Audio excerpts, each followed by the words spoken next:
Ina, kung ayaw mong masaktan at mapahiya, please, just go, just leave.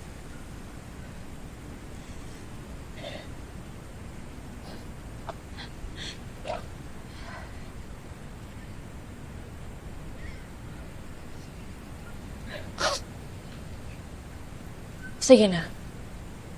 Tanggap ko na yung pagpapalayas niyo sa akin. Wala rin naman akong karapatan magreklamo eh. Pero sa akin lang, bigyan niyo lang ako ng pagkakataon makita at makausap si Lola. Lola is fine. Hindi mo na siya kailangan makausap.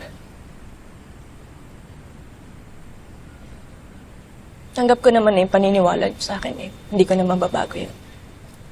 Pero wala akong pakialam yun. Kaya sa inyo naman, di ba yung shares ng kumpanya?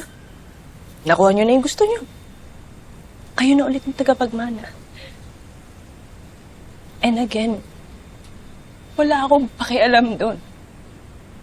Si Lola lang iniisip ko. Siya lang yung gusto kong makita. At kung talagang wala na akong lugar dito sa bahay niyo, bigyan mo lang ako ng chance na makapagpaalam sa kanya. Dahil hindi ko kakayaning umalis na hindi ko nakikita si Lola.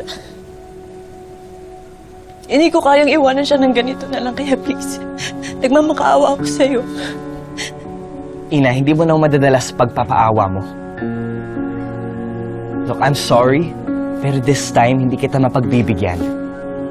Kasi yung konting tiwala na meron ako sa'yo, wala na.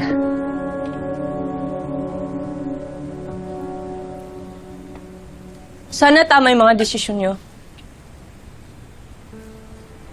Sana tama yung mga taong pinagkakatiwalaan niyo. Okay lang sana kung kayo lang ni Joanna yung mapapahamak eh, pero damay dun si Lola. At yun ang inaalala ko. Walang mangyayari sa amin, Ina. And I can assure you that we'll be just fine. Sige lang. Maniwala lang kayo dyan kay Atty. Charlie.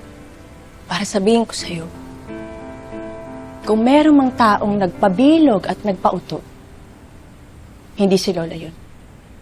Kayo yun ni Juan. Sana imulit mo naman yung mga mata mo, Juan. Oo, hindi tayo okay.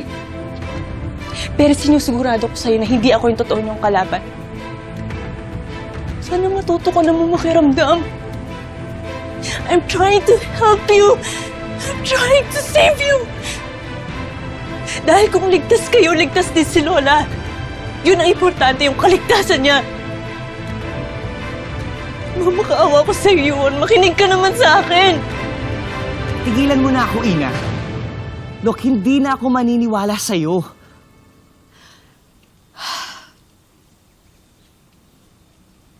Sige. Pero sana balang araw, ma-realize nyo na mali yung taong pinagkakatiwalaan. Kung desisyon nyo na magpauto ang magpagamit kay Tita Lani at kay Atty. Charlie, choice nyo na yun.